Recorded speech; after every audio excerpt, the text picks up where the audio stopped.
बहुत पुरानी बात है। एक जंगल में दो पक्के दोस्त रहते थे। एक था गीदड़ और दूसरा था ऊंट। गीदड़ काफी चालाक था और ऊंट सीधा सा। ये दोनों दोस्त घंटों नदी के पास बैठकर अपना सुख दुख बांटते थे। दिन गुजरते गए और उनकी दोस्ती गहरी होती गई।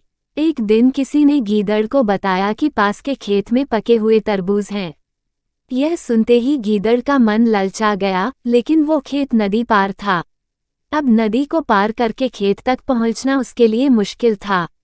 इसलिए वो नदी पार करने की तरकीब सोचने लगा। सोचते सोचते वो ऊंट के पास चला गया। ऊंट ने दिन के समय गीदड़ को देखकर पूछा, मित्र, तुम यहाँ कैसे? हम तो शाम को नदी किनारे मिलने वाले थे। तब गीदड़ ने बड़ी ही चालाकी से कहा, देखो मित्र, पास के ही खेत में पके तरबूज हैं। मैंने सुना है तरबूज बहुत मीठे हैं। तुम उन्हें खाकर खुश हो जाओगे, इसलिए तुम्हें बताने चला आया। ऊंट को तरबूज काफी पसंद था। वो बोला, वाह, मैं अभी उस गांव में जाता हूँ।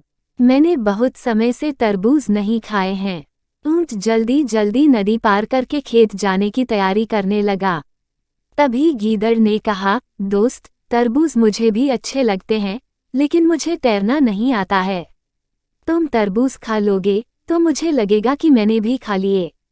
तभी ऊंट बोला, तुम चिंता मत करो, मैं तुम्हें अपनी पीठ पर बैठाकर नदी पार करवाऊंगा। फिर साथ में मिलकर तरबूज खाएंगे। ऊंट ने जैसा कहा था वैसा ही किया। खेत में पहुंचकर गीदड़ ने मन भरकर तरबूज खाए और खुश हो गया। खुशी के मारे वो जोर जोर से आवाजें निकालने लगा।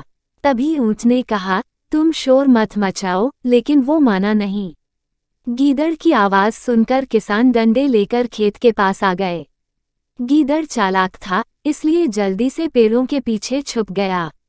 ऊंट का शरीर बड़ा था, इसलिए वो छुप नहीं पाया।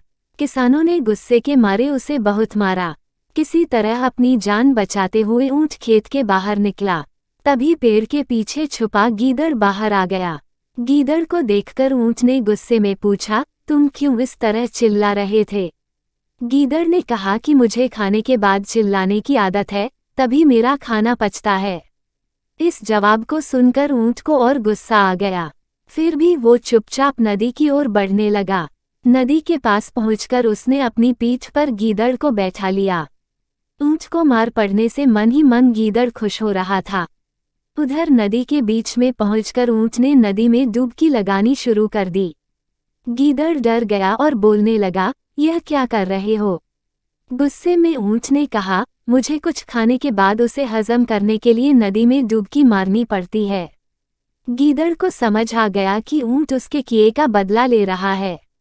बहुत मुश्किल से गीदड़ पानी से अपनी जान बचाकर नदी किनारे पहुंचा। उस दिन के बाद से गीदड़ ने कभी भी ऊंट को परेशान करने की हिम्मत नहीं की।